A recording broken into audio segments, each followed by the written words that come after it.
El peso de un secreto custodiado celosamente durante más de 6 décadas puede ser una carga emocionalmente devastadora.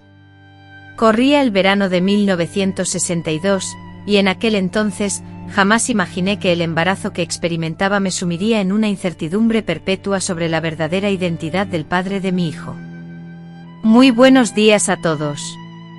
Soy Donna Benedita, una mujer de 82 años, y hoy me dispongo a compartir con ustedes una historia que he mantenido resguardada en lo más profundo de mi ser durante demasiado tiempo. Antes de comenzar, les pido amablemente que le den un me gusta a este vídeo, se suscriban al canal y si lo desean, me indiquen en los comentarios desde qué lugar del mundo están sintonizando. Siempre me llena de alegría saber que mis relatos llegan a rincones tan diversos y distantes. En 1962, yo era una joven de 19 años, llena de anhelos y con un futuro aparentemente ilimitado por delante. Residía en Areellas-Dortovn, un pueblito rural donde la proximidad entre sus habitantes era tal que los secretos, al igual que el fuego, se expandían con rapidez. Mi padre por aquel entonces era el propietario de la única zapatería del pueblo, un establecimiento muy apreciado que surtía de calzado a los lugareños y a los labradores de la comarca. Nuestra vivienda, ubicada en la parte posterior de la tienda familiar, era una construcción sencilla pero entrañable, adornada con un jardín floreciente repleto de rosales que mi madre mimaba con dedicación. Desde las ventanas de mi dormitorio se extendía la vista de ese jardín, un acceso secreto que usaba frecuentemente en las noches, impulsada por el hechizo de la luna, para embarcarme en aventuras que modificarían por completo el curso de mi existencia. En aquellos tiempos, ser una joven de familia implicaba la estricta obediencia a normas rígidas, madrugar, colaborar en las labores domésticas, asistir a misa los domingos y, en mi caso, ayudar a mi padre en la tienda, atendiendo a los clientes y organizando los zapatos de cuero que llegaban de la capital.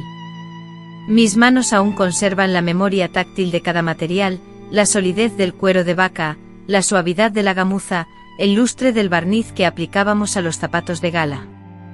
Fue en la zapatería donde conocí a Ricardo, hijo de don Valdemar, propietario del almacén más emblemático de la ciudad. Ricardo, el hijo de Valdemar, frecuentemente visitaba la tienda para adquirir botas de trabajo para los empleados de su padre, pero con el tiempo, sus visitas se volvieron más regulares y menos motivadas por cuestiones laborales. Mi madre, observando esta situación, solía decirme con una sonrisa llena de complicidad: Benedita, el hijo de Valdemar, no te quita la vista de encima, es un buen partido, de una familia respetada. Con la aprobación de mis padres iniciamos un noviazgo a la usanza de la época, donde Ricardo me visitaba religiosamente los domingos por la tarde. Nos sentábamos en el porche con mi madre aparentemente absorta en su tejido, aunque en realidad nos observaba atentamente. Después de la misa paseábamos por la plaza, siempre tomados de la mano, saludando a conocidos y vecinos. Ricardo me obsequiaba flores silvestres y, en ocasiones, dulces de leche que él mismo elaboraba en el almacén. El noviazgo formal y sin problemas se desarrollaba en medio de la aprobación de todos, pero mi espíritu, inquieto y soñador, anhelaba una emoción que superara la placidez. Fue en junio de 1962, durante las festividades de San Juan, cuando mi existencia tomó un rumbo inesperado. La ciudad se llenó de la algarabía de un grupo de artistas circenses, quienes instalaron sus carpas en las ferias. Entre ellos destacaba Josué, un equilibrista de ojos penetrantes y la habilidad de recitar versos que evocaban mundos distantes, amores vedados y la ansiada libertad. Bastó una fugaz mirada compartida durante una de sus presentaciones para que una llama se encendiera en mi interior. ¿Siempre presencias los espectáculos sola?, me preguntó al verme observando el ensayo del grupo tras bambalinas al día siguiente.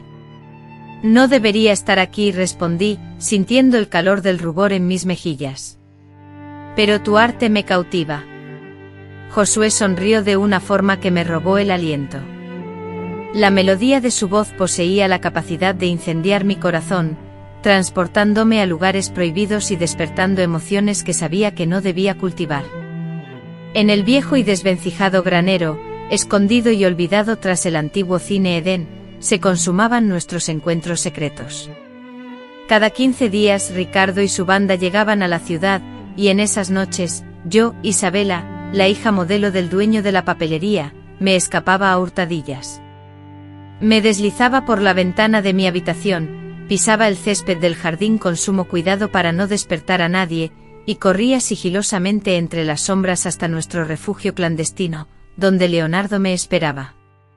Ante el mundo, yo era la Isabela discreta y obediente, pero con Ricardo, me convertía en alguien completamente diferente, una mujer libre y apasionada, con sueños que trascendían los límites de mi pequeña ciudad. Él me narraba historias de las bulliciosas metrópolis que visitaba, me enseñaba canciones y me hablaba de un mundo donde las mujeres eran dueñas de su propio destino. «Huye conmigo la próxima vez», me susurraba, «podemos recorrer Brasil juntas». Sabía que era una locura, pero a los 19 años, el amor parece invencible. Así vivía esa doble vida, dividida entre la fachada que presentaba y la realidad que compartía con Ricardo. Durante el día mantenía las apariencias como la novia ideal de Leonardo, pero por las noches, cuando Ricardo, un músico que viajaba constantemente, se encontraba en la ciudad, me convertía en su apasionada amante. Era evidente que esta doble vida no podía sostenerse indefinidamente. La vida, con su peculiar manera de hacernos pagar por nuestras decisiones, pronto me puso a prueba. En agosto de aquel año, las náuseas matutinas se volvieron persistentes. Mis vestidos, que antes me quedaban perfectos, comenzaron a apretarme y mi menstruación, que siempre había sido regular, se había ausentado por 2 meses. Al principio me aferré a la negación, rezando con fervor para que fuera solo un retraso, una respuesta del cuerpo al estrés, cualquier cosa que no fuera la verdad que temía. Pero en lo más profundo de mi ser, lo sabía, estaba embarazada, y lo que era aún más angustiante, desconocía la identidad del padre. Intenté disimular el embarazo todo lo posible, usando fajas para aplanar mi vientre, vistiendo ropa holgada y evitando a mi madre, quien seguramente detectaría las transformaciones en mi cuerpo. Vivía sumida en el constante temor de que mi secreto fuera descubierto. En aquellos tiempos, si una joven soltera quedaba embarazada, se consideraba una vergüenza y una tragedia para su familia, era expulsada del hogar, marginada por la sociedad y, con frecuencia, enviada lejos para dar a luz en secreto, con el bebé destinado a la adopción. Otras veces se les forzaba a un matrimonio precipitado con el padre del niño. Pero en mi situación, ¿cómo explicar que yo misma ignoraba la identidad del padre? Pasé semanas de angustia, sin saber qué hacer. Consideré confesarle a Leonardo que el bebé era suyo, pero no podía mentirle de esa manera. También pensé en escapar con Ricardo, pero él llevaba una vida inestable, sin un hogar fijo ni seguridad económica, y siempre estaba la incertidumbre sobre la paternidad. Mientras me debatía en este dilema, el destino intervino. Era domingo y estábamos todos en la iglesia, como siempre. El calor dentro del templo era sofocante esa mañana, con las velas encendidas, el olor del incienso y los cuerpos apretados en los bancos de madera, creando una atmósfera asfixiante. Para disimular el ligero abultamiento de mi vientre, provocado por un embarazo de pocos meses, me había ceñido una faja muy ajustada. En medio de la bulliciosa celebración, y quizás por la opresión de la faja, el calor sofocante, o el peso de la culpa que cargaba, sentí un mareo intenso. Recuerdo borrosamente la preocupación en el rostro de mi madre acercándose, y voces distantes preguntando si me encontraba bien. Después, todo se volvió negro. Cuando recuperé la consciencia, me hallaba en la sacristía de la iglesia, rodeada por el padre Ángelo, el doctor Osvaldo, mis padres y Leonardo, todos con semblantes graves. El médico, tras examinarme mientras estaba inconsciente, había descubierto el secreto: su hija está embarazada, de unos 3 meses calculo. Escuché al doctor Osvaldo susurrar esta confidencia a mi padre, aunque no lo suficientemente bajo como para que no llegara a mis oídos. El silencio que siguió a sus palabras fue el sonido más aterrador que jamás había experimentado. Observé cómo la expresión de mi padre cambiaba, pasando de la aprensión inicial al asombro y finalmente a la ira contenida. Con el rostro hundido entre las manos, mi madre derramaba lágrimas silenciosas, tratando de ocultar su dolor. Rafael, inmóvil como una estatua, se había puesto blanco como la cera. Al salir de la iglesia, intenté encontrar palabras para consolar a todos, pero la angustia me había dejado sin voz. Mi padre, sin pronunciar una palabra, me condujo a casa en medio de las miradas curiosas y los cuchicheos de los vecinos. Los rumores, como siempre, volaban a la velocidad del viento, y antes de que llegáramos, la mitad de Vila Serena ya sabía que la hija mayor del dueño de la tienda estaba embarazada y soltera. La explosión que tanto temía había llegado. «Has deshonrado a nuestra familia», rugió mi padre golpeando el suelo de madera con su bastón con furia. «¿Cómo pudiste hacernos esto, y a Rafael?» «Papá, por favor, déjame explicarte», supliqué, pero mi padre se negó a escucharme. «¿Explicar qué? Que te entregaste antes del matrimonio, que nos hiciste quedar en ridículo». Mi madre, acurrucada en un rincón de la cocina, solo lloraba, incapaz de levantar la vista para mirarme. De repente unos fuertes golpes resonaron en la puerta. Rafael, acompañado por sus padres, había venido a exigir explicaciones sobre mi estado. Yo ingenuamente me había dejado llevar por la esperanza de que pudiéramos solucionar el problema, de que Rafael fuera comprensivo, y de que, a pesar de la incertidumbre que me atormentaba, pudiéramos casarnos pronto y criar a nuestro hijo juntos.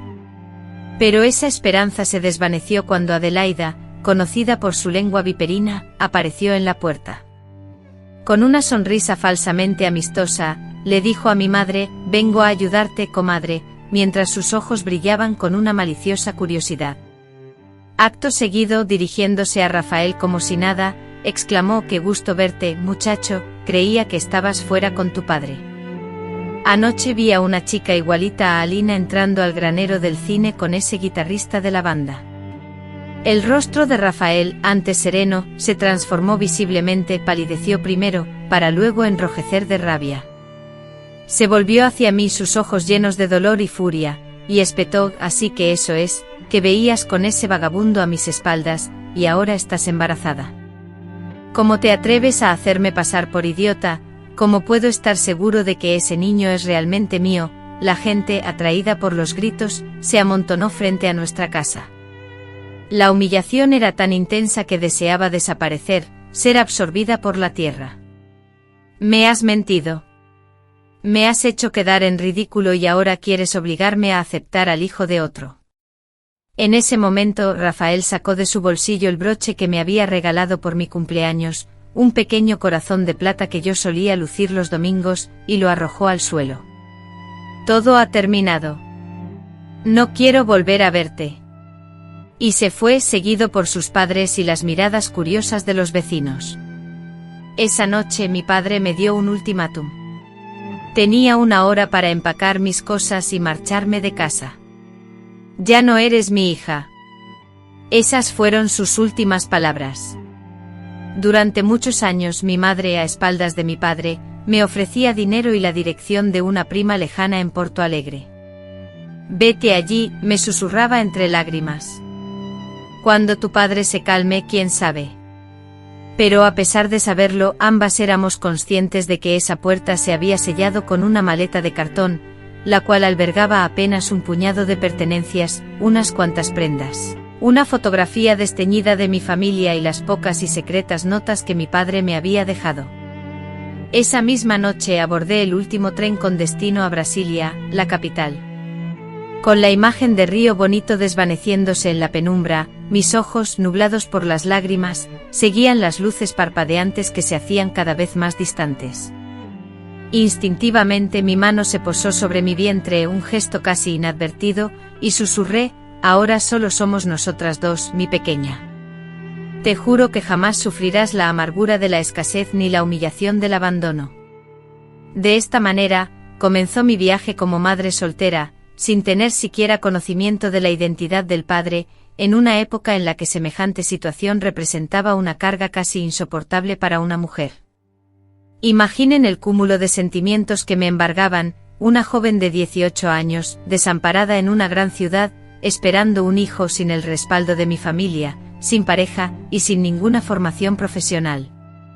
Pero, amigos míos, es en los instantes más críticos cuando emerge esa resiliencia, esa fortaleza interna que desconocíamos poseer. Recuerdo nítidamente mi llegada a Brasilia en una gélida madrugada de junio de 1988 con el sol apenas asomando. La estación de tren, un caótico laberinto de personas y sonidos, resultaba intimidante para cualquiera, y aún más para una joven provinciana como yo. Aferrada a mi maleta, ya desgastada por el uso, sentía que era el único lazo con la vida que había dejado atrás. La tía de mi padre, doña Esmeralda, residía en un barrio distante. Tomé un taxi gastando una parte considerable de mis pocos ahorros, pues desconocía por completo las calles de aquella ciudad gigantesca y sobrecogedora. Cuando finalmente llegué a la dirección, el sol se asomaba tímidamente y el cielo plomizo contrastaba dramáticamente con el azul vibrante de mi ciudad natal, como si hasta los colores se confabularan para acentuar mi sentimiento de soledad. Doña Esmeralda, una viuda que alquilaba habitaciones en su amplia y anticuada casa, me recibió. Sin tener herederos, su sustento provenía de los ingresos generados por el alquiler de algunas propiedades y de una pequeña pensión que le correspondía tras la muerte de su esposo. Al tocar a su puerta y presentarme como la sobrina nieta de Agnaldo, mi padre, ella me observó con una mirada severa, deteniéndose un momento en mi vientre, aún no muy abultado. «Tu padre me envió un telegrama ayer», dijo con voz fría. «Estoy al tanto de tu situación. Puedes quedarte, pero solo hasta que nazca el bebé. Después tendrás que buscar otro lugar». Esas palabras me impactaron duramente, pero en aquel entonces, una joven en mi estado no podía esperar mucho más. Acepté sus condiciones, agradecida de tener al menos un techo donde vivir durante los próximos meses. La habitación que me asignó era pequeña, ubicada en la parte trasera de la casa, con una ventana que daba a un patio angosto. Contaba con una cama individual, un armario cubierto de polvo y un tocador con un espejo roto. Allí pasaría los meses más importantes y transformadores de mi vida. A la mañana siguiente, después de una noche de sueño intranquilo, inicié la búsqueda de un empleo. Con la urgencia de un mar que amenaza con tragárselo todo, necesitaba ahorrar cada centavo, pues el pago del alquiler era una sombra amenazante y la inminente llegada de mi bebé demandaba preparativos esenciales. La cruda realidad se cernía sobre mí, ser una joven soltera y embarazada me convertía en un paria laboral. Las puertas se cerraban ante mis súplicas, las negativas se amontonaban, y mi cuerpo y mi espíritu soportaban miradas de desprecio e incluso palabras hirientes. Tras incontables intentos, la luz de la esperanza se encendió en una pequeña tienda de comestibles del vecindario, donde el señor Benedito, un hombre de pocas palabras pero de noble corazón, me ofreció un trabajo para reponer los estantes por las tardes.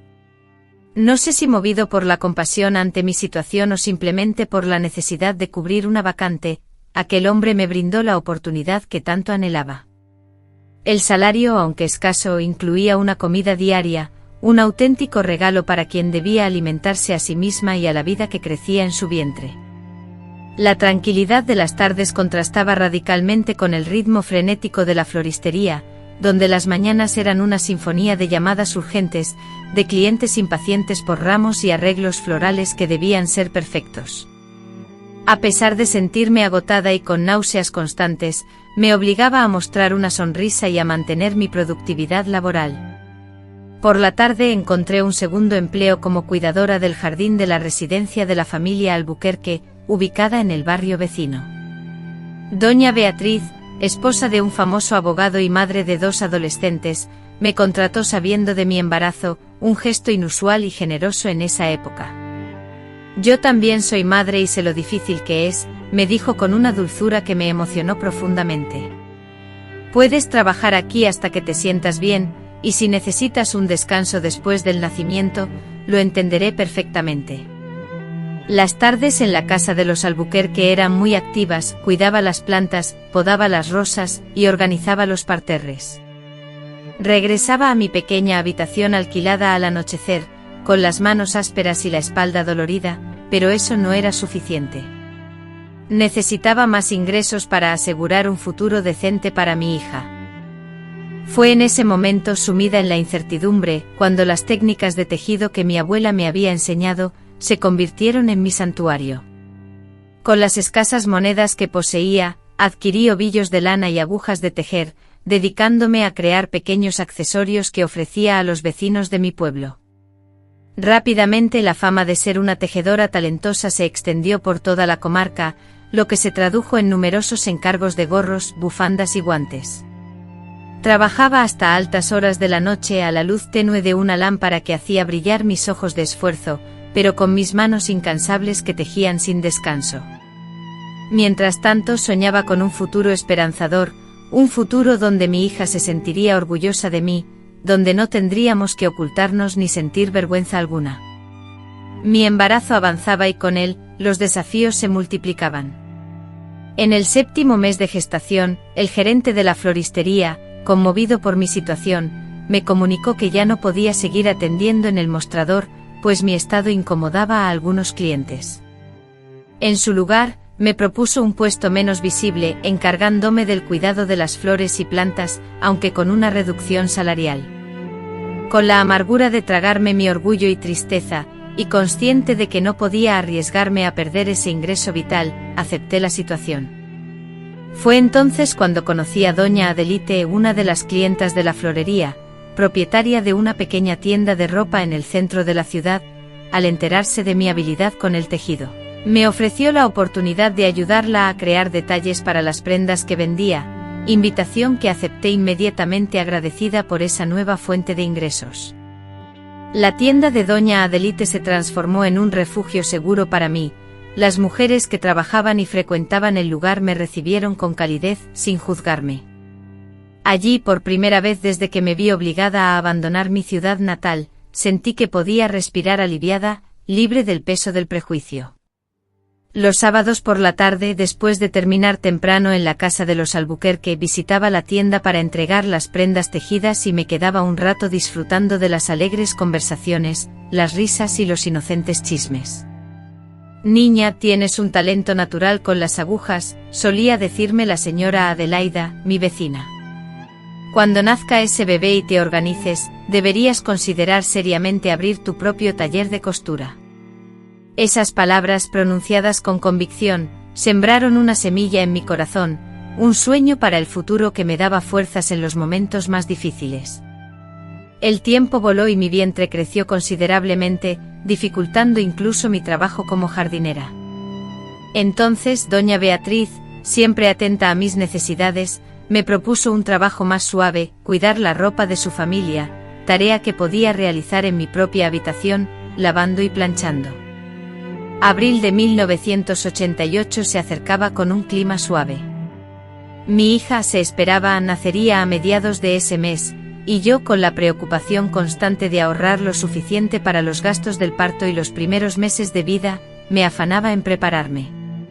Había comprado algunas prendas infantiles de segunda mano, una cuna de mimbre que encontré en un mercadillo benéfico y reunido algunos pañales y pañuelos de tela. Fue en la madrugada del 17 de abril, sintiendo las primeras contracciones, cuando supe que el momento de mi hija estaba por llegar.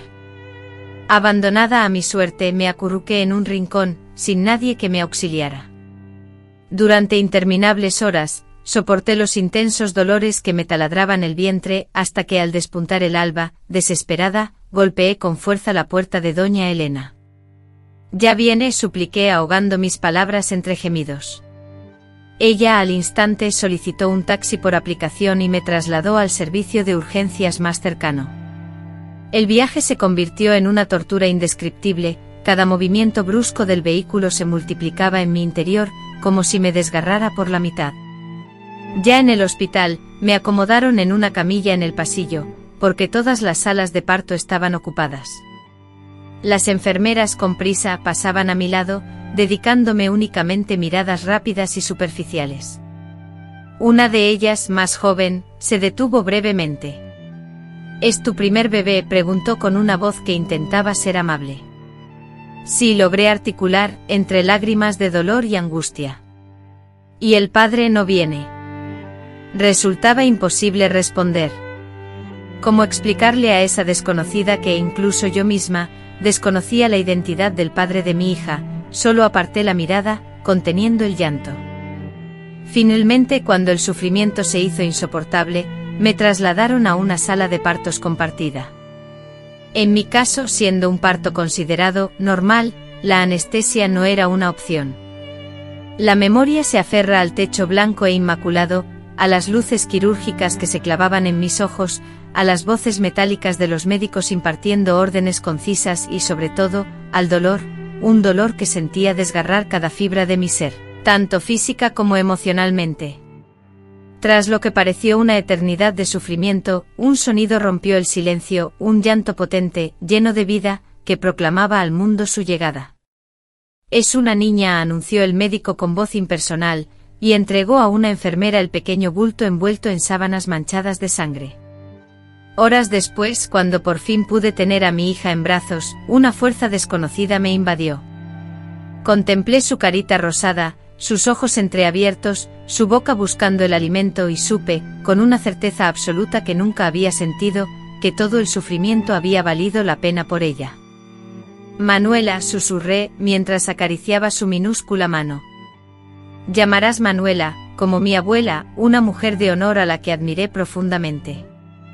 Después de solo 2 días en el hospital, el periodo estándar para madres sin complicaciones durante el parto, especialmente aquellas como yo, sin seguro médico ni la posibilidad de una habitación privada, regresé a la casa de doña Elena. Allí, con Manuela en mis brazos, sentía el cuerpo aún débil por el parto, pero el corazón dividido entre el amor incondicional por mi hija y la incertidumbre de lo que nos depararía el futuro. Las primeras semanas se convirtieron en un torbellino de noches sin dormir, la lactancia dolorosa, montañas de pañales para lavar y un agotamiento que se apoderaba de cada parte de mi ser.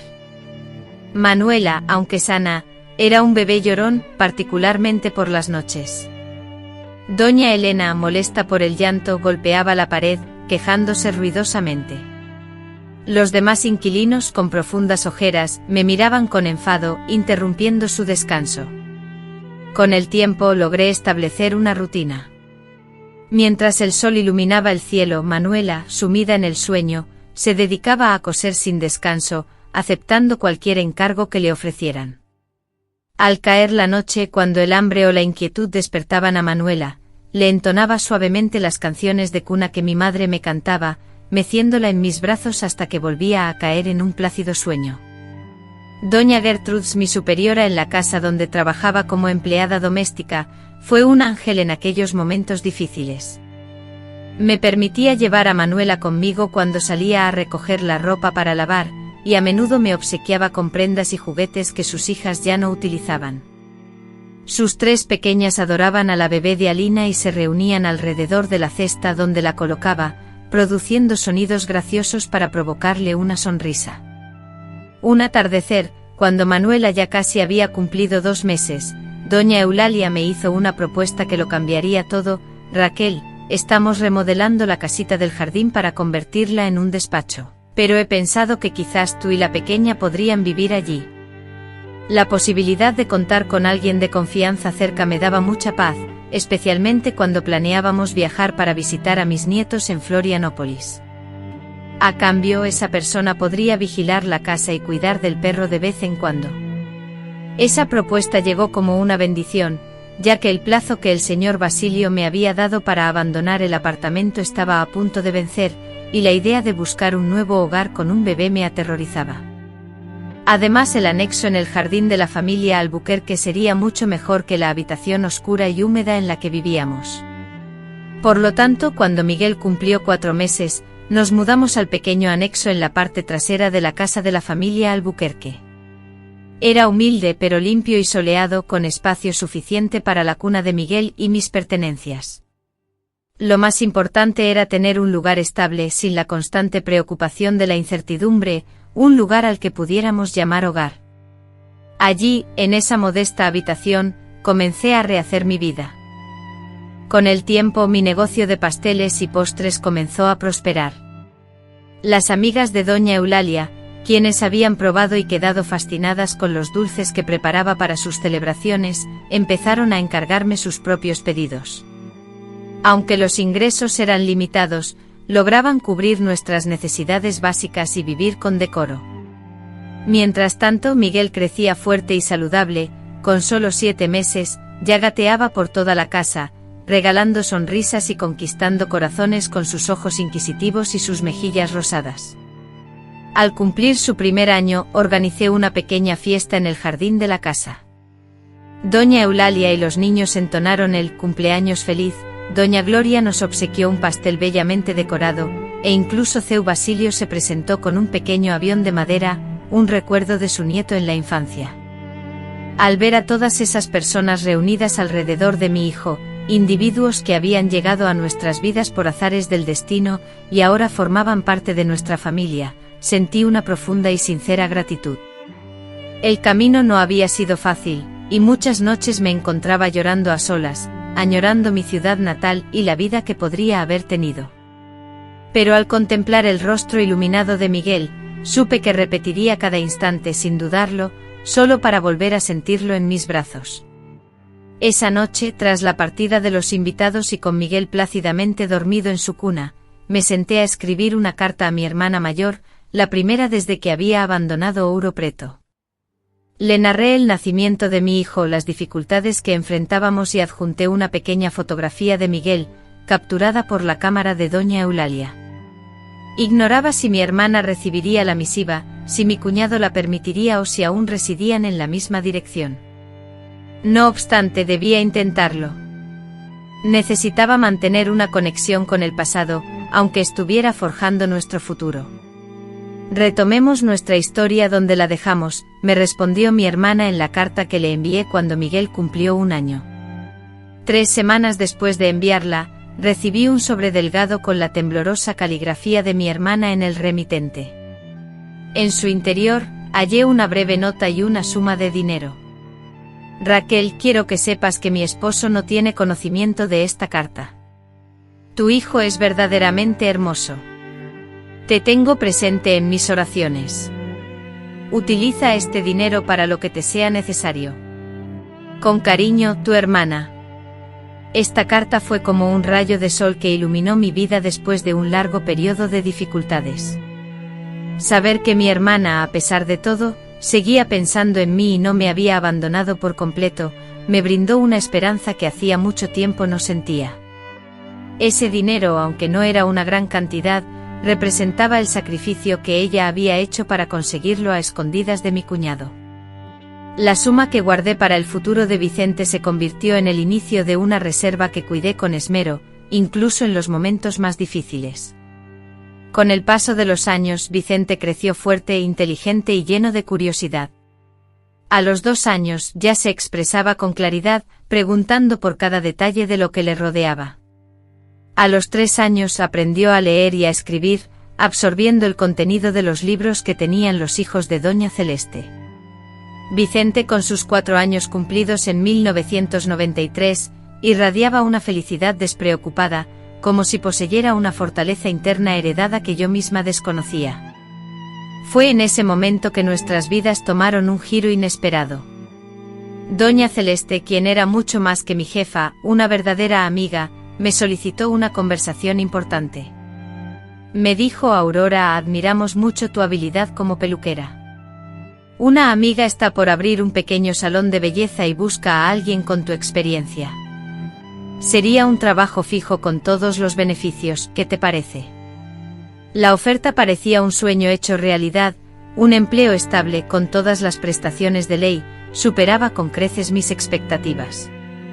A pesar del miedo que sentía por cambiar una vez más, por dejar la seguridad de mi pequeño mundo en el patio trasero de la casa de los Sampayo, acepté sin dudarlo. El salón de Doña Beatriz, amiga de Doña Celeste, se encontraba en el barrio de Lapa, famoso por su ambiente bohemio y artístico. El salón, un espacio luminoso y elegante, exhibía grandes espejos que reflejaban la luz, confortables sillas donde los clientes se relajaban y el constante zumbido de los secadores creaba un ambiente acogedor. Al instante de cruzar la puerta por primera vez, me envolvieron el aroma inconfundible de los productos para el cabello y el sonido rítmico de los secadores en funcionamiento, lo que me hizo sentir inmediatamente en el lugar correcto. Fui contratada como peluquera principal, con la responsabilidad de realizar los cortes de pelo más complejos y aplicar los tintes más sofisticados. El salario que me ofrecieron superaba con creces todo lo que había ganado anteriormente, y el horario laboral me permitía dejar a Vicente en la guardería municipal, que acababan de inaugurar, por la mañana, y recogerlo al finalizar la jornada. Durante los primeros meses, continuamos viviendo en la parte trasera de la casa de los Ampallo, pero con la estabilidad económica que me proporcionaba el nuevo empleo, me dispuse a buscar un hogar propio para nosotros.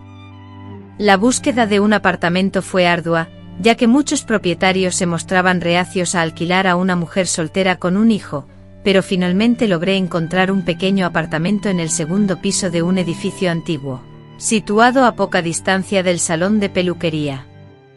Nuestro primer hogar era modesto, un pequeño apartamento que constaba únicamente de un dormitorio, un único espacio que servía tanto de sala de estar como de cocina, y un baño. A pesar de sus dimensiones reducidas, lo sentíamos enteramente nuestro. Con cariño pinté las paredes de un azul celeste que inundaba el ambiente de luz, confeccioné cortinas con alegres estampados para las ventanas y adquirí a plazos, con mucho esfuerzo, una cama nueva para mí y otra para Vicente. El día de la mudanza, en junio de 1994, Vicente, lleno de alegría, recorría el apartamento corriendo, sus ojos brillando de emoción. «Mamá, ¿es todo nuestro?», preguntó repetidamente. «¿Es solo nuestro?». Con una sonrisa le respondí: «Sí, mi amor, es nuestra casita». Su sonrisa, tan amplia y resplandeciente, me llenó el corazón de una felicidad inmensa, tanto que sentí que se desbordaba. En ese momento todas las lágrimas derramadas, todo el arduo trabajo y la soledad que había soportado, se desvanecieron, justificándose por completo. La vida comenzó a fluir en una rutina agradable y reconfortante. Por las mañanas, antes de ir al trabajo, dejaba a Vicente en la guardería. Por las tardes lo recogía en casa de la amable señora Jandira, una vecina que cuidaba de algunos niños del edificio a cambio de una pequeña ayuda. Al caer la noche cenábamos juntos, luego le ayudaba con sus deberes escolares, le leía cuentos o simplemente conversábamos sobre los acontecimientos del día. Vicente, un niño de naturaleza observadora y de sentimientos a flor de piel, notaba desde su infancia que su familia no se asemejaba a las otras. Un día, a la edad de 6 años, regresó de la guardería visiblemente preocupado y con el ceño fruncido. «Mamá, ¿por qué yo no tengo un papá como los demás niños?», preguntó, pronunciando la temida pregunta que Ana sabía que tarde o temprano llegaría. Ana, conmovida, se sentó junto a él en el modesto sofá, reflexionando cuidadosamente sobre la respuesta más apropiada. «Mamá, todos tienen un papá, ¿verdad? Pero ¿por qué el mío no vive con nosotros?», inquirió Vía, también de 6 años, llenando la pequeña sala con sus palabras. Ana se enfrentaba al desafío de explicar a su hija la complejidad de una ausencia que ni ella misma, a pesar del tiempo transcurrido, lograba comprender completamente. Tomó una profunda bocanada de aire, buscando simplificar la explicación: «Tu padre vive lejos, hija. Nos separamos antes de que nacieras. Ni siquiera sabe que existes». Vía, con una determinación sorprendente, respondió: «Podemos decírselo.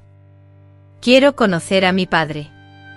El brillo esperanzador en los ojos de Vía causó una punzada de dolor en el corazón de Ana. Como confesarle a su hija que la identidad de su padre era incierta, producto de una juventud impulsiva donde se había relacionado brevemente con 3 muchachos, y que probablemente ninguno de ellos la reconocería ahora? «No sé dónde está tu padre, pero cuando seas mayor hablaremos de ello», le decía, tratando de tranquilizarla.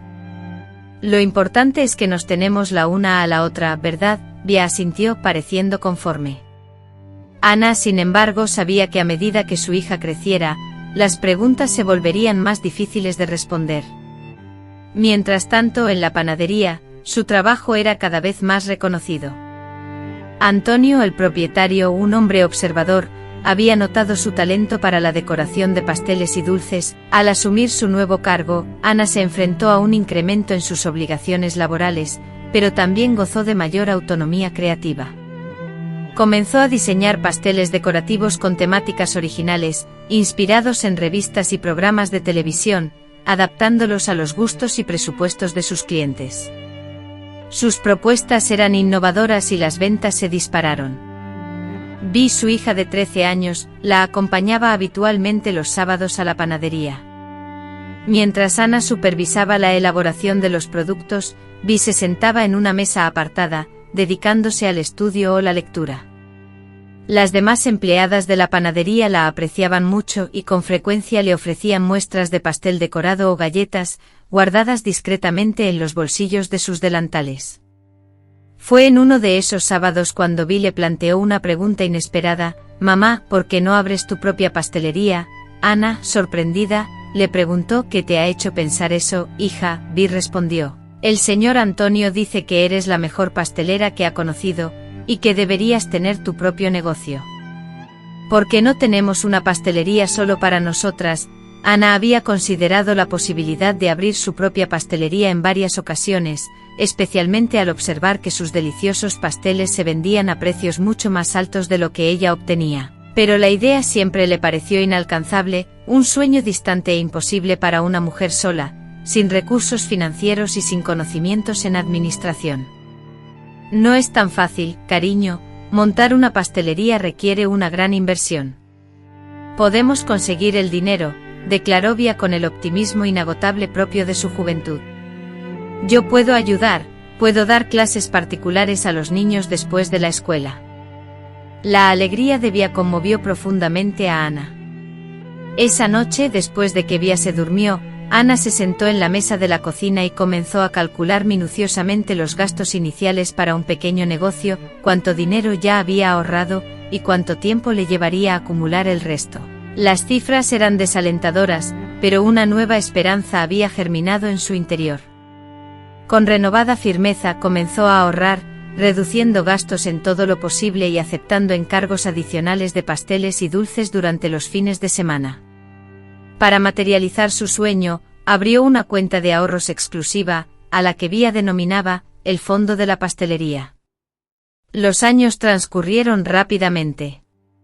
Vía prosperaba en sus estudios, destacando como una de las mejores alumnas de la escuela, y Miguel, a los 9 años, ya superaba en altura a muchos niños de 11. Al observarlo en ocasiones, Miguel le recordaba a Ricardo con la forma de su mandíbula o su costumbre de fruncir el ceño al concentrarse. En otras ocasiones, una sonrisa o un gesto le evocaban a Eduardo, un recuerdo agridulce que la sumía en reflexiones sobre el pasado y las decisiones tomadas en 1998. Un evento inesperado, sin embargo, volvió a modificar el curso de sus vidas. Doña Elena, ya con más de 70 años, decidió jubilarse y vender la librería, y la convocó a su despacho una tarde después del trabajo. «Elisa, sabes que no tengo herederos», le confió. «Esta librería, que para mí es como una hija, ha sido tu alma en los últimos años», dijo, haciendo una pausa para acomodarse delicadamente las gafas de fina montura sobre la nariz. «Tengo algo que proponerte. No puedo donar la librería, necesito el dinero de la venta para asegurar mi futuro. Sin embargo, puedo vendértela a un precio justo con un plan de pagos que te sea viable». Me quedé mudo, el corazón latiendo con fuerza. Era una oportunidad inesperada, mucho más grande que la pequeña biblioteca que siempre había soñado con tener. «No tienes que decidir ahora», continuó ella. «Habla con tu hijo, tómate tu tiempo para pensarlo, pero quiero que sepas que prefiero vendértela a ti, que aprecias este lugar tanto como yo, antes que a un extraño que podría acabar con todo lo que hemos creado». Esa noche la emoción me impidió dormir. La oferta era atractiva pero también intimidante.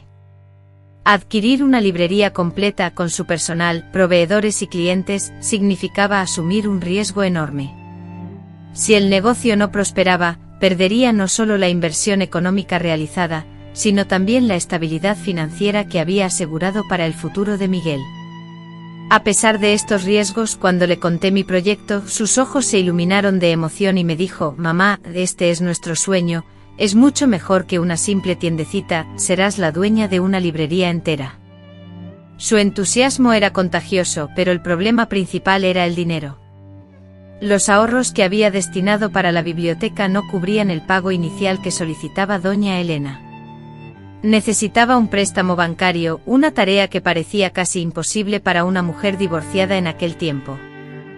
Fue doña Beatriz, mi antigua jefa y amiga de toda la vida, quien me orientó.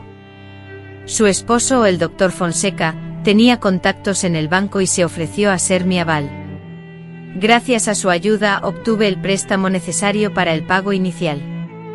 Finalmente, en marzo de 1999, firmé los documentos que me convertían en la propietaria de la librería. Cambié su nombre a Letras y Colores e invertí en una fachada renovada y atractiva.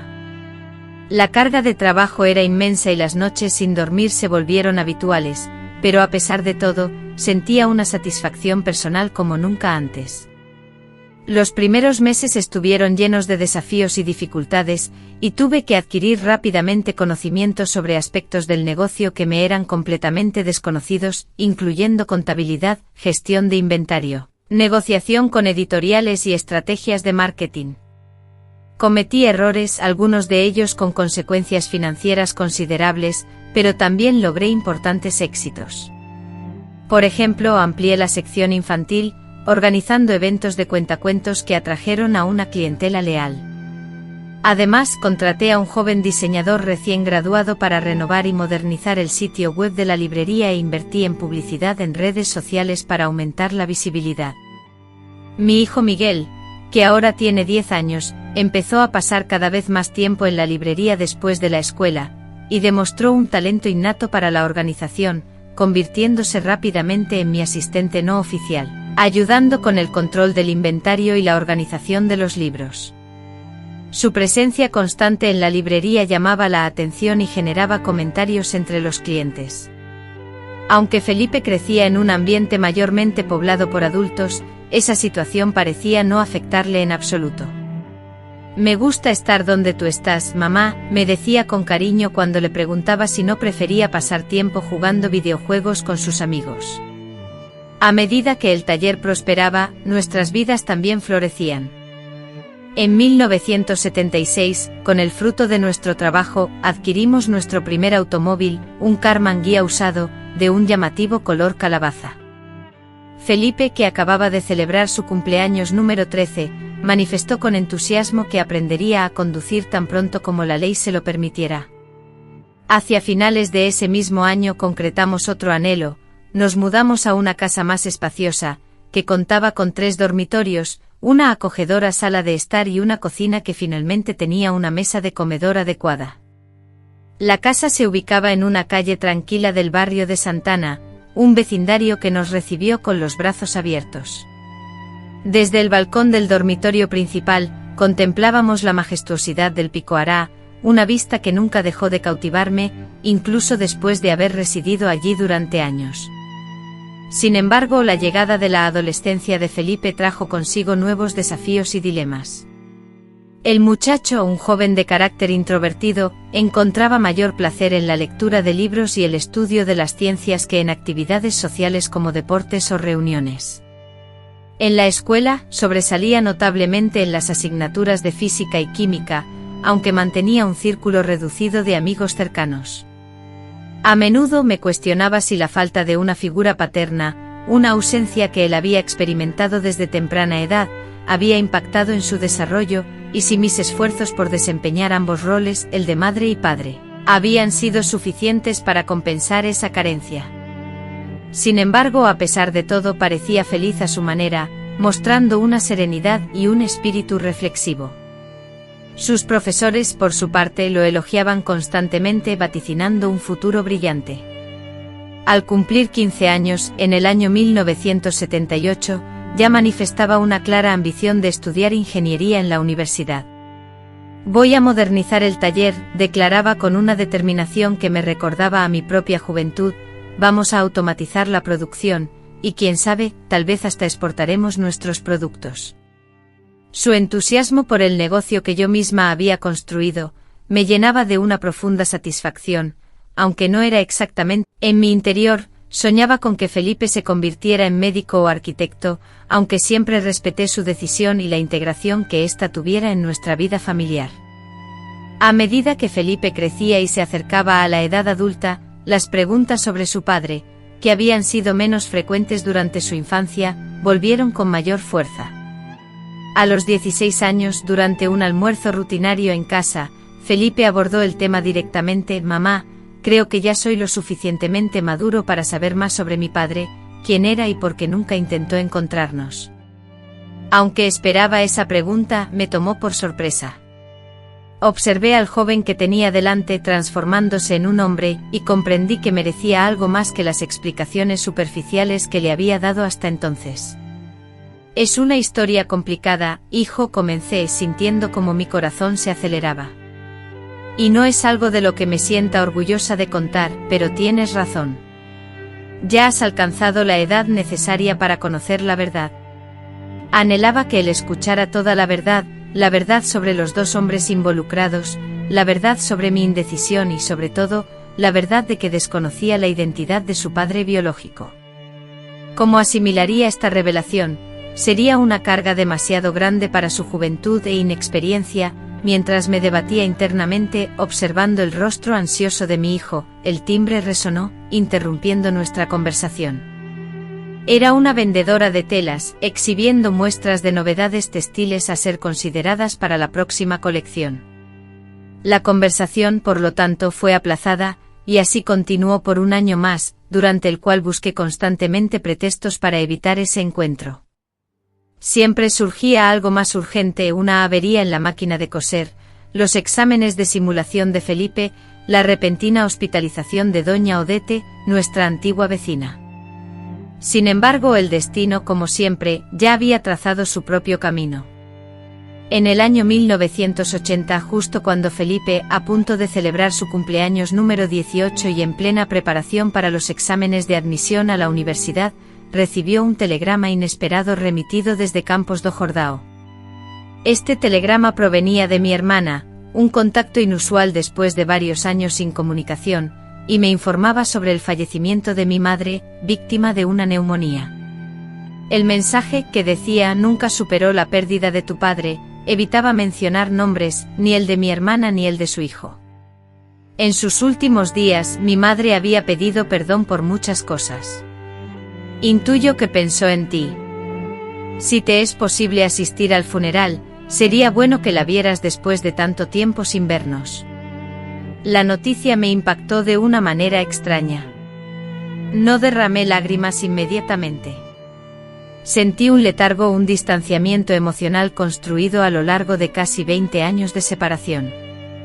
Pero también experimenté un lamento profundo, por todo lo que pudo haber sido y por los anhelos que nunca se materializaron. Le mostré el telegrama a Ricardo, quien lo leyó sin decir palabra. Al terminar, me preguntó brevemente: «¿Vamos?». En ese momento, la idea de un simple viaje a un funeral se desvaneció. Entendí que se trataba de algo mucho más profundo, un retorno a mis orígenes, una confrontación con el pasado que había dejado atrás y, quizás, la última ocasión para esa conversación pendiente. La noticia del fallecimiento de mi madre me llegó un martes por la mañana de mayo de 2002. Ricardo y yo, con el corazón en un puño, decidimos partir hacia Campos Lindos al día siguiente. Para ello, tuve que suspender las actividades de la oficina por 3 días, algo que nunca había hecho desde que asumí el cargo. Empacamos apresuradamente, llevando solo un equipaje mínimo con ropa adecuada para el funeral y para unos pocos días. Partimos en un coche alquilado y durante el viaje nos sumimos en un silencio sepulcral, cada uno perdido en sus propios pensamientos. Yo, absorto en mi tristeza y mis recuerdos, observaba por la ventana cómo el paisaje se transformaba lentamente, los edificios y el bullicio de la ciudad iban cediendo ante extensos campos verdes, cultivos y pequeñas poblaciones rurales. Sentado junto a mí, Ricardo fingía leer una revista, aunque noté que sus ojos se demoraban en la misma página por largos minutos, evidenciando que su mente vagaba lejos de la lectura. De pronto, interrumpiendo el silencio, preguntó: «¿Cómo era tu abuela?». Tomé una profunda bocanada de aire, buscando las palabras exactas para pintar el retrato de una mujer compleja, quien, siendo severa y estricta, era al mismo tiempo una trabajadora incansable y una persona íntegra. Mi abuela Catarina, le respondí, era una mujer de principios inquebrantables. Vivió en una época distinta, con valores diferentes. Era austera, incluso a veces excesivamente rigurosa, pero siempre creyó estar actuando en el mejor interés de la familia. Era una figura respetada en el pueblo, dedicada sin descanso a su tienda de cerámica. Sus manos, curtidas por el contacto constante con el barro, delataban años de trabajo, pero nunca la oí quejarse de su oficio. Hice una pausa, visualizando el rostro de mi madre los sábados por la tarde, mientras preparaba la feijoada, entonando canciones, preparándose para recibir a sus amigos. Le encantaba cocinar. Aunque no era experto en preparaciones culinarias complejas, poseía un conocimiento profundo de los condimentos caseros, sus sabores y combinaciones. Cada sábado tras el almuerzo solía congregar a toda la familia en el porche, donde, con sus graciosas imitaciones y relatos llenos de humor, lograba provocar risas en todos los presentes. De repente esos recuerdos, que creía enterrados en el pasado, resurgieron con fuerza, un recuerdo que me produjo una punzada en la garganta, casi un nudo. Sentía una inmensa nostalgia, una melancolía por alguien que me había hecho daño, lo cual resultaba contradictorio. ¿Por qué nunca quiso conocernos?, preguntó Ricardo con su característica franqueza y sin rodeos. Era su orgullo, hijo mío. Mi partida, dadas las circunstancias, fue una afrenta a la reputación familiar, algo que ella consideraba imperdonable. No era por ti, comprendes, nunca fue por ti. Era por mí, por lo que ella interpretó como mi falta. Ricardo asintió lentamente, procesando la explicación con la misma expresión reflexiva y concentrada que adoptaba al enfrentarse a un problema intrincado. A sus 25 años, él ya me sobrepasaba en altura, con unos hombros anchos que me hacían sentir la implacable velocidad del tiempo. Ya no era el niño pequeño que tomaba mi mano para cruzar la calle, sino un joven adulto a punto de afianzarse en su carrera profesional. Arribamos a unos campos hermosos, bañados por la luz del amanecer. La ciudad se había extendido considerablemente en los 18 años desde mi partida, pero aún conservaba ese aire campestre y tranquilo, con su plaza central, la imponente iglesia y las casas pintorescas de estilo colonial. Solicitamos un taxi. El trayecto en autobús desde la estación hasta la antigua casa de mis abuelos, ahora solo habitada por mi abuela, en la misma dirección que había abandonado hacía tantos años, me generó una profunda inquietud. Al detenerse el autobús frente a la puerta que también conocía, mi corazón comenzó a latir con fuerza. La casa, que en mi memoria era imponente, ahora me parecía encogida, con la pintura verde de las contraventanas desvaída por el paso del tiempo y el jardín delantero menos exuberante, pero aún así, reconocí el lugar donde mi madre había crecido, la casa que había sido su hogar. Carlos, mi hijo, fue el primero en bajar del autobús, tomando las maletas, mientras mi madre permanecía paralizada, sin poder moverse. Fue la mirada de apoyo de mi hijo la que le dio la fuerza para finalmente salir del autobús y avanzar hacia la entrada. Antes de que pudiera tocar el timbre, la puerta se abrió, revelando a su madre, mucho más anciana y delicada de lo que mi madre recordaba. Su cabello, antes castaño como el mío, era ahora completamente blanco, peinado en un sencillo moño, y su rostro estaba marcado por profundas arrugas. Al ver a su hija, su rostro se iluminó y, con voz temblorosa, Elena, su madre, exclamó: «¿Has vuelto?». Se abrazaron en el pequeño jardín delantero, sintiendo como 20 y tantos años de separación se desvanecían en ese instante. La abuela, con el rostro surcado por arrugas y lágrimas silenciosas, se aferraba a su dolor. Mi madre, observándola con compasión, sintió un nudo en la garganta al notar que sus propias mejillas también se humedecían. Después de un largo silencio, cuando finalmente se separaron, la abuela dirigió su mirada hacia Carlos, quien se mantenía respetuosamente a unos pasos de distancia, observándolas. Con una intensidad que helaba la sangre, La abuela escudriñó el rostro de su bisnieto, como si quisiera grabar cada detalle en su memoria, un rostro que solo había conocido en fotografías y relatos. Tras un instante, sobre unos caballetes de madera, en el centro de la sala, reposaba un ataúd de líneas sobrias, adornado con arreglos florales coloridos y rodeado por la luz parpadeante de numerosas velas. Dentro yacía el cuerpo de mi abuelo, impecablemente vestido con su mejor traje, su rostro tranquilo y apacible, como si simplemente estuviera sumido en un sueño profundo y reparador. Elena, mi madre, se aproximó lentamente con cada paso, sintiendo la embestida de un torbellino emocional, la ira por su partida, la tristeza por su ausencia, el arrepentimiento por el tiempo perdido, el amor que aún sentía, todo mezclado en una amalgama confusa e incontrolable. Extendió la mano y posó sus dedos temblorosos sobre la fría y rígida mano de su abuelo, y en un susurro casi inaudible, elevó una oración silenciosa, pidiendo perdón por las heridas del pasado y simultáneamente ofreciendo su propio perdón. Esa noche la casa familiar se llenó de vecinos y amigos que acudieron a presentar sus respetos finales. Muchos reconocieron a mi madre a pesar del paso de los años, y entre ellos se escuchaban susurros y se dirigían miradas curiosas hacia ella y hacia Carlos, su pareja. Algunos se acercaron para ofrecer palabras de consuelo y condolencias, mientras que otros, abrumados por la situación, se mantuvieron a distancia, como si su presencia allí fuera una intrusión. Una anciana a la que mi madre no reconoció de inmediato, tomó sus manos entre las suyas y con una mirada llena de comprensión, le dijo: «Tu padre hablaba mucho de ti, ¿sabes?». En los últimos meses, a medida que su salud declinaba visiblemente, mi padre, en su creciente debilidad, repetía con frecuencia la misma pregunta: «¿Alguien sabe algo de ella? ¿Está bien mi hija?». Esas palabras, pronunciadas con dificultad pero con una claridad emocional innegable, resonaron profundamente en Elena. La simple idea de que su padre, en sus últimos momentos y a pesar de las complejidades de su relación, aún la recordaba, aún se preocupaba por su bienestar, le brindó un inesperado consuelo, una brisa de esperanza en medio de la tormenta de su dolor. El funeral de mi abuelo se celebró a la mañana siguiente en la capilla del pueblo, el mismo lugar donde mi madre y él habían unido sus vidas muchos años atrás. La capilla estaba repleta, la comunidad entera parecía haber acudido a dar el último adiós a ese hombre que a lo largo de su vida, se había ganado el respeto y el cariño de todos. Carlos y Elena, con el rostro marcado por la tristeza, se sentaron junto a la abuela en la primera fila, soportando las miradas curiosas y los gestos de apoyo que, a pesar de la pena, les llegaban como pequeños rayos de luz.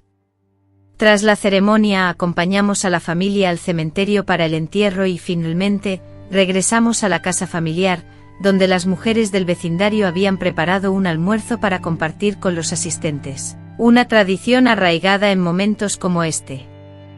Esa misma tarde, mientras colaboraba en la organización de un evento benéfico, en medio del gentío, vi aparecer una figura que heló mi sangre. Allí estaba Ricardo, el hombre que una vez conocí, pero ahora con el rostro surcado por arrugas y el cabello, antes castaño oscuro, salpicado de canas, revelando el paso del tiempo. A su lado, una mujer elegantemente vestida irradiaba sofisticación, y dos jóvenes, probablemente sus hijos, completaban la imagen de una familia acomodada. Nuestros ojos se encontraron por un instante y en los suyos vislumbré un fugaz reconocimiento, seguido por una expresión inescrutable, una mezcla de sorpresa, quizá de incomodidad. Sentí mis mejillas arder y abrumada aparté la mirada. No estaba preparada para ese encuentro inesperado, ni para ese momento en particular. Me escabullí entre bambalinas, luchando por controlar la respiración agitada. Mi tía me encontró apoyada en una mesa, con los dedos aferrados con fuerza al borde. «Ahora es el director del banco», susurró con voz suave. «Se casó con Silvia, la hija del abogado, poco después de que te fueras. Es un buen partido. Se ha construido una vida respetable». Asentí con la cabeza, incapaz de pronunciar palabra. La simple mención de Ricardo había destapado un torrente de recuerdos, emociones guardadas celosamente durante años. «¿Y Marcelo?», pregunté, incapaz de contenerme más. Mi tía suspiró profundamente. Aparentemente aquel artista siguió recorriendo el mundo por un tiempo considerable. Luego me enteré de que se había establecido en Buenos Aires, donde exhibía sus pinturas en una galería de arte. No supe más sobre él. 2 vidas, la de Marcelo y la de ese otro hombre, que continuaron sus propios senderos, al igual que la mía. 2 hombres que tal vez podrían haber sido el padre de mi hija, ambos forjando sus propias historias, probablemente sin detenerse a pensar en lo que habían dejado atrás. Esa noche, cuando la fiesta por fin concluyó y Eloisa, agotada, ya se había retirado a la habitación que antes usaba mi prima mayor, ahora residente en Londres, me senté con mi tía en el porche delantero. La vieja mecedora con su familiar crujido, seguía allí, balanceándose suavemente mientras nos mecíamos en la oscuridad perfumada por el aroma de las rosas. Tu hija, una muchacha encantadora, dijo ella, rompiendo el silencio. Eloisa es inteligente. Has hecho un gran trabajo, Mariana. No ha sido fácil, contesté sintiendo que las lágrimas comenzaban a empañar mis ojos. En ciertos momentos me sentí vencida por la desesperación, creyendo que esta situación era un peso imposible de soportar sola. Sin embargo, lo lograste. Siempre demostraste una fortaleza inquebrantable, mayor que la mía, que jamás tuvo la valentía de oponerse a tus padres, ni siquiera cuando discrepaba con ellos. Hizo una pausa, mirando las luces de la ciudad que brillaban en la oscuridad del horizonte. ¿Sabes, Ricardo? Ella te preguntó por ti. Esta tarde, mientras te dedicabas a los invitados, quiso saber cómo estabas, qué hacías, si eras feliz. La pregunta quedó suspendida entre nosotros, vibrante y llena de vida. Sentí un nudo en la garganta al imaginar lo que Eloisa estaría sintiendo, las preguntas que sin duda la atormentaban. ¿Qué le dijiste? Le conté la verdad, que eras una chica talentosa, apasionada por la organización de eventos desde pequeña y, en cuanto a él, le dije que esa era una historia que solo tú podías relatar. Esa noche, recostada en mi vieja cama, en la habitación que casi no había cambiado desde que me fui, tomé una resolución definitiva. Había llegado el momento de que Eloisa supiera toda la verdad, por dolorosa que fuera. Ella se lo merecía, y yo necesitaba liberarme de ese secreto que había guardado celosamente durante tanto tiempo. A la mañana siguiente, después de desayunar, invité a Eloisa a dar un paseo. La llevé al parque de la ciudad, el mismo donde solía encontrarme con Ricardo los fines de semana. Nos sentamos en un banco a la sombra de un árbol corpulento, observando a los niños reír y jugar en el parque infantil. Recordé todas las veces que me habías preguntado por tu padre a lo largo de los años. Sentí el peso de las palabras que estaba a punto de pronunciar, palabras que parecían atorarse en mi garganta, como si un nudo invisible las retuviera. Nunca he sido completamente sincera contigo, mi querida. Eloisa me miraba con sus ojos llenos de una seriedad tranquila y expectante, aguardando pacientemente a que finalmente revelara el secreto. La verdad, tan dolorosa como ineludible, era que desconocía con certeza quién era mi padre. 2 hombres, polos opuestos en apariencia, marcaron mi infancia y ahora, mi destino. Confesé entonces mi secreto. Gustavo, el futuro abogado, el yerno soñado por mi familia, la promesa de una vida segura y previsible, y Cristiano, el artista bohemio, el alma libre que me sedujo con su vida apasionada y sin reglas. Le expliqué la doble vida que había llevado, la telaraña de mentiras que tejí, hasta que el embarazo hizo añicos mi frágil equilibrio. Beatriz escuchaba impasible, su rostro una máscara de silencio, sin revelar emoción alguna. Al concluir mi relato, un silencio sepulcral inundó la habitación, tan denso que parecía tangible, y mi corazón golpeaba con fuerza contra mis costillas, a punto de estallar. Finalmente, tras un largo silencio, preguntó sin titubear, ¿has visto a Gustavo últimamente? Como si confirmara una realidad, no dudando en absoluto. Sí, lo vi en la misa del 7º día de tu tío Ricardo. Está bien casado, tiene hijos, es un abogado exitoso y un hombre de fe. ¿Crees que podría ser mi padre? Ambas posibilidades eran válidas, pero el destino había querido que solo fuéramos nosotras 2. El silencio volvió a invadir la habitación. Beatriz, absorta, miraba sus manos, contemplando sus dedos finos y hábiles, que me recordaban tanto a los míos. ¿Te gustaría conocerlos? Siempre creí que desearías comprender esta conexión especial. La única conexión que realmente importa es la que tengo contigo, mamá. Esos hombres no estuvieron presentes cuando sufrí de varicela a los 6 años y tú pasaste noches en vela cuidándome. Ellos no estuvieron ahí cuando aprendí a andar en bicicleta sin ruedines. Tampoco estuvieron presentes cuando ingresé a la universidad ni cuando defendí mi proyecto final de carrera. No se esforzaron por proporcionarme un hogar, alimento, ropa y oportunidades. Ella tomó mis manos, ahora más grandes y fuertes que las suyas, entre las suyas. Siempre me enseñaste que la familia es más que lazos sanguíneos, es amor, presencia y elecciones diarias. Tú elegiste ser mi familia cada día durante 22 años. Eso es todo lo que necesito saber. En ese momento, sentada en el banco del parque, testigo de tantos sueños y decepciones con mi hija, la misma hija que una vez me generó vergüenza y temor, sentí una paz que nunca antes había experimentado. Después de tanto tiempo, las piezas dispersas de mi vida por fin parecían encajar, formando una imagen completa y coherente. Decidimos quedarnos unos días más en Portoflores. Durante esos días, ayudé a mi hermana a ultimar los preparativos de la papelería que habíamos heredado de nuestra madre, y aproveché para compartir con Beatriz recuerdos de mi niñez y adolescencia. La mañana de nuestra partida, mi hermana nos tomó por sorpresa con una propuesta inesperada: estoy pensando en mudarme a Curitiba con ustedes. La papelería ya no me retiene aquí. ¿Qué les parece? La idea de volver a tener a mi hermana cerca, de que Beatriz pudiera disfrutar más tiempo con su tía, y de construir juntas un nuevo futuro me llenó de alegría. Nos abrazamos llorando y riendo al mismo tiempo, mientras planeábamos nuestro futuro. Al día siguiente, las 3 juntas regresamos a Curitiba, dejando atrás un pasado que, por fin, nos había liberado. Al regresar, la ciudad vibraba con memorias, algunas dolorosas y otras con la sensación de cierre de etapas, dando la oportunidad a viejas heridas de comenzar a cicatrizar. Mi tía Esther se adaptó con facilidad al ritmo frenético de la capital. Convertimos una vieja oficina de nuestro apartamento en una habitación confortable para ella, y su presencia se volvió imprescindible en nuestra rutina diaria. Su llegada inyectó una nueva energía a nuestra familia, colmando silenciosamente carencias que ignorábamos tener.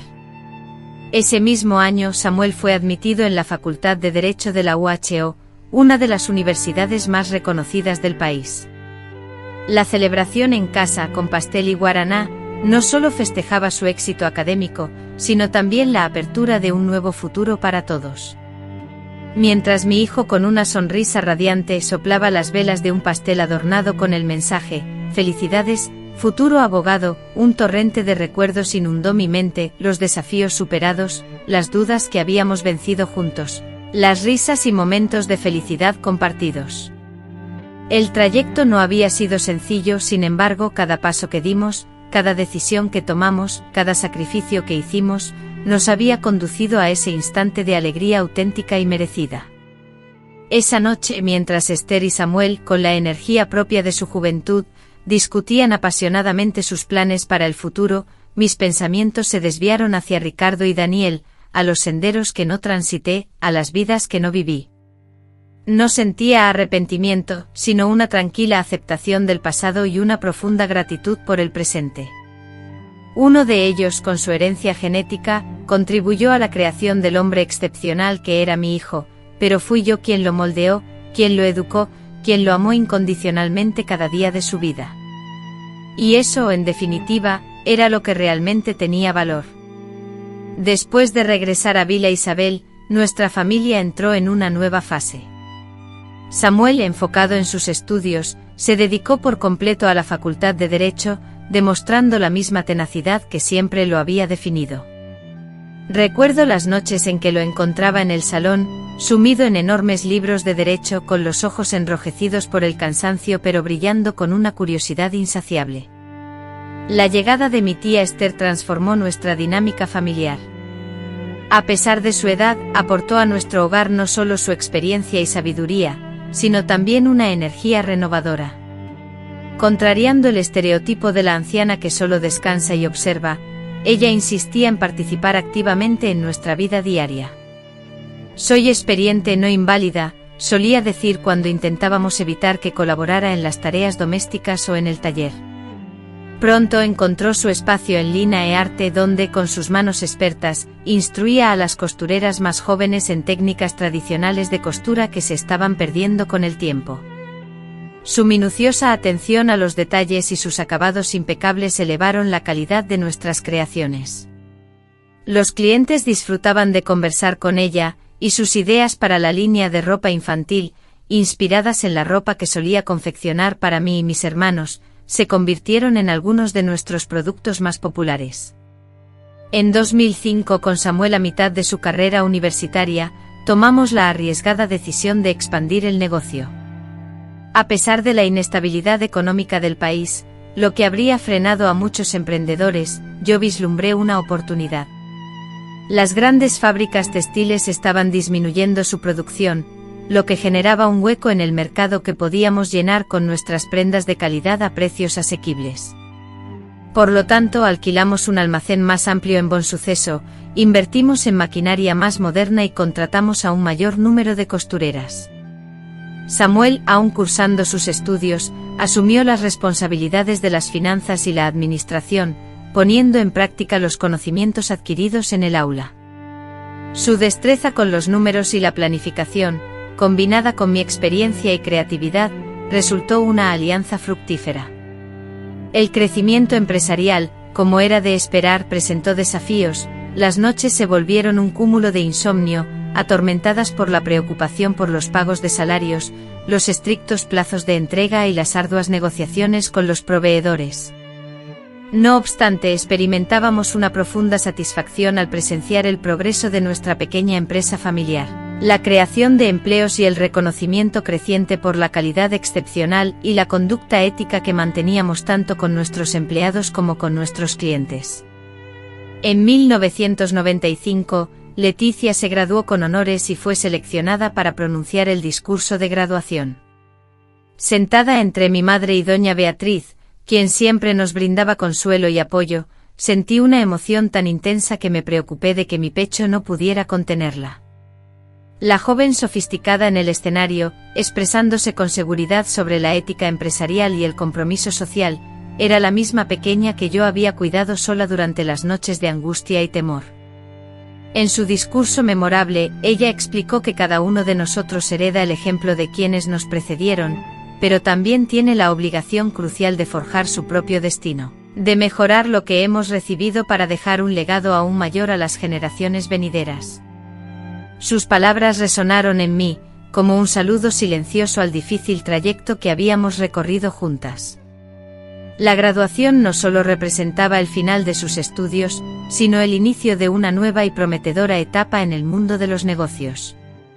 Con Leticia oficialmente a bordo como socia y directora financiera, Confexo Clara avanzó hacia Budas con la apertura de su primera tienda propia. Hasta ese momento nos dedicábamos exclusivamente a la venta al por mayor, distribuyendo nuestros productos a otras tiendas o directamente desde la fábrica a clientes fieles que ya conocían y valoraban nuestras creaciones. Abrir un espacio de venta al público era un anhelo de larga data, que finalmente se materializó en abril de 1996 en una calle céntrica y concurrida. Recuerdo vívidamente la emoción al contemplar la imponente fachada con el nombre de la empresa, los escaparates elegantemente diseñados que exhibían nuestras prendas y la llegada de los primeros clientes, movidos por la curiosidad de descubrir las creaciones de las que ya habían oído hablar. Fue precisamente en esa tienda, durante una lluviosa tarde de septiembre, cuando el pasado reapareció inesperadamente en mi vida, mientras atendía a una clienta y le mostraba nuestra nueva colección de abrigos de invierno. Al oír el sonido del timbre, que resonó por todo el local, alcé la vista de inmediato. Frente a la puerta divisé a una mujer que aparentaba tener mi edad, ataviada con un elegante traje gris de corte impecable, flanqueada por una joven que a todas luces era su hija. Algo en su rostro o en la forma en que se movía, me era extrañamente familiar, como un eco lejano que no lograba descifrar. Tan pronto como despedí a la clienta anterior, apuré el paso hacia ellas, dispuesta a ofrecer mi ayuda. Era una joven atractiva, con facciones que me evocaban inevitablemente a Fernando. Una amiga nos ha recomendado encarecidamente tu tienda, prosiguió Renata. Dice que nadie confecciona vestidos tan sofisticados y con un acabado tan perfecto como los de Confexoes Clara. Lo que sucedió a continuación fue casi irreal. La atendí como a cualquier clienta, mostrándoles diferentes opciones, discutiendo tejidos y diseños, tomando medidas, pero mi mente divagaba, ensimismada en la reflexión sobre los senderos intrincados que la vida nos obliga a transitar. Estaba yo allí diseñando el vestido para la fiesta de graduación de la hija de Fernando, mientras mi propia hija, que podría ser su hermanastra, trabajaba en la oficina, completamente ignorante de esta conexión familiar. Cuando Renata mencionó que la celebración sería en Campos Lindos, en el mismo salón de fiestas donde yo había celebrado mis 15 años, pregunté intentando sonar indiferente, ¿tu esposo aún tiene la florería allí? Sí, Floricultura Lirios es un negocio muy conocido en la ciudad actualmente, afirmó Renata. Fernando Antonio había logrado expandir sus operaciones, y ahora, además de la floristería, también era propietario de una zapatería ubicada junto a ella. El hijo mayor de Antonio colaboraba con él, y era evidente que se preparaba para suceder a su padre cuando éste decidiera jubilarse, prosiguió Renata. Al escucharla sentí una ligera tristeza, una especie de nostalgia, al reflexionar sobre la vida que Antonio había construido y cómo su legado perduraría gracias a su hijo. No obstante, esa emoción desapareció rápidamente, reemplazada por la convicción de que mi propio trayecto, aunque inestable, me había conducido exactamente al lugar adecuado. En ese instante, Ricardo salió de la oficina solicitando un presupuesto. Lo presenté sencillamente como mi hijo y socio. Elena, que estaba presente, reaccionó con cortesía, sin insinuar ninguna sospecha sobre la naturaleza de nuestra relación. Observé con atención los rostros de Ricardo y Carolina, que estaban uno al lado del otro en busca de parecidos, pero no hallé ninguna similitud que revelara nada. Tal vez fuera mejor así.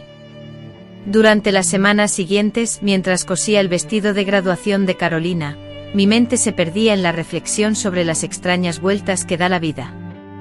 Pensaba en cómo dos vidas, la mía y la de Antonio, que habían estado tan unidas en el pasado, habían seguido trayectorias tan diferentes, solo para volver a encontrarse, de una manera tan sorprendente y años después. Una vez que el vestido estuvo terminado, Elena vino a recogerlo sola. Mientras lo envolvía cuidadosamente en papel de seda, noté que me observaba con una mirada que no podía descifrar. De pronto rompió el silencio. ¿Sabe Antonio que el vestido se hizo aquí? La mención de su nombre provocó una pausa en la conversación, un silencio que se prolongó. Luego Elena comenzó a hablarme sobre ustedes, sobre lo que había sucedido entre ustedes dos. Sentí que mi corazón se aceleraba, sin saber qué responder. Con una voz suave continuó: a veces, Antonio se pregunta por ti, por cómo habrían sido las cosas. No por arrepentimiento porque somos felices juntos, sino por curiosidad, por esos caminos que nunca se tomaron. Sus palabras resonaron en mi interior, reflejando mis propios sentimientos, y por un breve instante, nos comunicamos en silencio, un entendimiento tácito entre mujeres. Dile que estoy bien, respondí finalmente con la voz firme, que he tenido una buena vida, que soy feliz. Ella asintió, tomando el paquete que contenía el vestido. Antes de irse se giró una última vez, sus ojos fijos en mí. Tu hijo se parece mucho a ti. Nunca pude descifrar si había algo más en esa frase, alguna insinuación o pregunta oculta. Preferí pensar que era simplemente un comentario amable, una manera de cerrar nuestro fugaz encuentro con una nota de cortesía. El vestido que confeccioné para Carolina se convirtió en un momento clave para Costura Bella. Las fotografías de la graduación aparecieron en una revista local, y casi de inmediato, comenzamos a recibir encargos de vestidos de fiesta de toda la ciudad. Así, sin darnos cuenta, dejamos atrás la costura diaria y nos especializamos en una línea de vestidos sofisticados que rápidamente nos ganó renombre. En el año 2003, cuando Ricardo cumplió 24 años, dos sucesos importantes cambiaron nuestras vidas de manera significativa. El primero fue la llegada de Juliana, una joven y talentosa diseñadora recién egresada de la universidad, a quien contratamos para hacer frente al aumento de pedidos de vestidos de fiesta. Juliana, con su inteligencia, creatividad y determinación, revitalizó nuestro taller de costura y, sin que lo previéramos, cautivó el corazón de mi hijo. Fui testigo del inicio de su relación, al principio con cierta precaución, dada la relación laboral, pero luego con alegría al ver la felicidad que Juliana le proporcionaba a Ricardo. No solo compartían un profundo amor, sino también valores, sueños y ambiciones similares. Ella lo comprendía a la perfección, respetando su carácter reservado y metódico, mientras lo impulsaba a explorar su lado más creativo e impulsivo. El segundo acontecimiento, en cambio, fue más sombrío. A mi abuela le diagnosticaron una enfermedad grave que, aunque no amenazaba su vida de forma inmediata, afectaría considerablemente su calidad de vida. La noticia nos causó un profundo impacto, especialmente porque habíamos compartido muy poco tiempo juntas, dadas las largas décadas que estuvimos separadas. No quiero tristezas, afirmó ella con la calma inalterable que siempre la distinguió. Clara disfrutó de una vida extensa, presenciando el matrimonio de su nieta y la graduación de su bisnieto. Su comportamiento ante la enfermedad fue un ejemplo admirable de resiliencia y aceptación. Continuó activa en la floricultura mientras sus fuerzas se lo permitieron, insistiendo en que el trabajo la mantenía con vida. En las tardes en que la fatiga se hacía más notoria, se sentaba en el jardín de invierno de su hogar, observando el movimiento de las plantas y elaborando arreglos florales únicos, que se convirtieron en la marca personal de su negocio de floricultura. Ese mismo año, Luisa sorprendió a todos al anunciar que se había comprometido con Héctor. La ceremonia será sencilla e íntima, solo con nuestros seres queridos, agregó. Ella ignoraba por completo que Héctor y Clara, en secreto, ya estaban sumergidos en la planificación meticulosa de la decoración del jardín, el escenario de la celebración. Se trataba de una creación especial, una amalgama elegante de elementos clásicos y toques contemporáneos, diseñada para reflejar la personalidad singular de Luisa.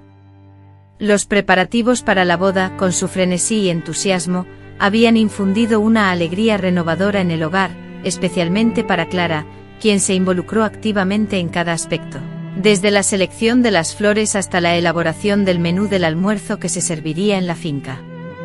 Aún veré a mis tataranietos jugando y corriendo por este mismo jardín, afirmó Clara con una convicción inquebrantable, casi profética, añadiendo con una sonrisa, así que no se demoren mucho. En una radiante tarde de abril de 2024, Luisa y Héctor se unieron en matrimonio, sellando su amor en un altar elegantemente dispuesto en el corazón del jardín. Mientras observaba a su nieta intercambiar los anillos con su prometido, Clara, con una sonrisa melancólica, reflexionaba sobre los intrincados caminos que la vida había recorrido. La joven Clara, a quien su familia había repudiado años atrás por su elección de convertirse en florista, ahora era una exitosa empresaria, observando con orgullo a su nieta, Luisa, a quien había criado con inmenso amor y dedicación, iniciar su propia historia de vida. El almuerzo celebrado en la finca familiar se desarrolló en un ambiente festivo y entrañable. Doña Celeste y don Otavio, entrañables amigos de toda la vida, se consideraban miembros más de la familia. El padre Antonio, con su habitual sabiduría y palabras reconfortantes, impartió la bendición a los novios. Las jóvenes floristas del equipo de Clara, sus primeras aprendices, también se encontraban presentes, así como los compañeros de facultad de Luisa, los amigos de Hitor y los vecinos, convertidos en entrañables amigos conformando un grupo heterogéneo, pero unido por el sincero afecto hacia los futuros esposos. En un instante de la celebración, Clara encontró a Luisa a solas en el porche, absorta contemplando las luces que comenzaban a iluminar el jardín. Acercándose con felicidad, Clara le preguntó. «Más de lo que puedo expresar», respondió Luisa con una sonrisa deslumbrante. ¿Sabes, abuela? Reflexionaba sobre las encrucijadas que la vida nos presenta, las elecciones cruciales que determinan nuestro destino y cómo una simple decisión puede alterar radicalmente el curso de una existencia. Si las circunstancias hubieran sido diferentes, tal vez mi vida no existiría tal como la conozco, o quizás sería una persona completamente distinta. Hizo una pausa observando a Héctor, quien conversaba animadamente con otros invitados. A veces me pregunto si mis padres, aquellos que no me criaron, se lamentan de esa decisión, si se cuestionan cómo sería mi vida si hubieran actuado de otra manera, pero al final, comprendo que esas conjeturas carecen de importancia. La familia que hemos formado, el camino que hemos recorrido juntos, es lo que verdaderamente nos define. Las palabras de Luisa resonaron profundamente en la mente de Clara, una conclusión que había madurado a lo largo de años de introspección. Abrazó a su nieta, sintiendo un amor tan profundo y desbordante que parecía rebasar los límites de su corazón. Tú me has dado un propósito, Luisa. Me enseñaste a ser fuerte cuando sentía que no podía soportarlo más. Todo lo que soy hoy te lo debo a ti, abuela, absolutamente todo. Los meses posteriores a la boda trajeron consigo una serie de novedades. Luisa y Héctor adquirieron una vivienda a una distancia prudente de la finca familiar, y allí crearon un hogar donde el amor y la felicidad reinaban. Mientras tanto, la panadería El Sol continuó su crecimiento, inaugurando una segunda sucursal enfocada en la elaboración de pasteles artesanales y panes especiales. Mi padre, a pesar de los problemas de salud que le aquejaban, permanecía activo y participativo en todos los asuntos familiares, especialmente cuando, a principios de 1989, Ricardo comunicó que Ana estaba embarazada. Esta noticia generó una gran alegría en todos, pero sobre todo en mi padre, quien parecía rejuvenecer ante la perspectiva de conocer a su bisnieto. Pedro llegó al mundo en septiembre de ese mismo año, un bebé sano y lleno de vida que rápidamente se convirtió en el centro de nuestras vidas. Ver a Ricardo con esa mezcla de asombro y timidez que caracteriza a los padres primerizos, sosteniendo a su hijo por primera vez, fue uno de los momentos más conmovedores que recuerdo. Ahora comprendo profundamente tus sentimientos, expresó, admirando con ternura al pequeño bebé en sus brazos. Un amor tan intenso la desbordaba. Los siguientes meses transcurrieron como un remolino de pañales, biberones, noches en vela y una felicidad que no podía expresar con palabras. Se transformó en una abuela dichosa, dedicando cada instante libre a su nieto, elaborándole purés caseros, adornando su cuarto con dibujos de animales de granja y susurrándole las mismas canciones de cuna que entonó a su padre. Su padre, cumpliendo su promesa, disfrutó conociendo y amando a su bisnieto. Esos instantes compartidos por ambos, el hombre en el ocaso de su vida y el niño en su amanecer, parecían impregnados de magia, como si un ciclo invisible se cerrara. Tristemente, cuando Pedro solo contaba con 6 meses de edad, su padre falleció en un sueño apacible, tal y como siempre había anhelado. El duelo por su fallecimiento fue inmenso, pero la tristeza se suavizó al saber que se había marchado en calma, habiendo hecho las paces con su historia personal, y rodeado del amor incondicional de su familia, a la que tanto valoraba. La ceremonia fúnebre, muy distinta a la de mi madre tiempo atrás, reunió únicamente a personas que le profesaban un cariño genuino, sin hipocresías ni protocolos sociales, solo la celebración honesta de una vida que, a pesar de las dificultades, había estado repleta de propósito.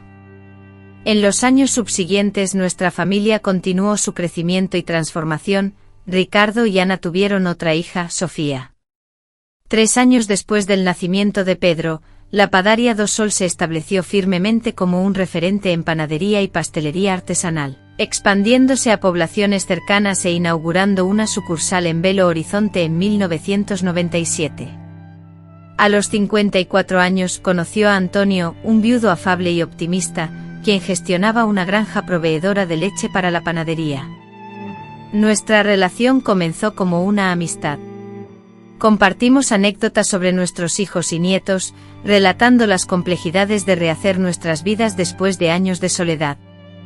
Lentamente la amistad floreció en algo más significativo, una compañía tranquila y reconfortante que me tomó por sorpresa. Contraje matrimonio con él en una ceremonia sencilla, con Ricardo como testigo. Fue un nuevo capítulo que jamás había anticipado para mí, una segunda oportunidad para experimentar un tipo de relación que había llegado a pensar que no era para mí. Con Antonio descubrí el placer de la cocina y los sabores que antes me eran desconocidos. Juntos exploramos el interior de Minas Gerais, donde me sumergí en la vida rural, una experiencia que me hizo sentir insignificante ante la vastedad de los campos y simultáneamente completamente viva, como si cada célula de mi cuerpo se despertara a una nueva dimensión de la existencia. Fueron años felices de descubrimientos y crecimiento, tanto en lo personal como en lo profesional.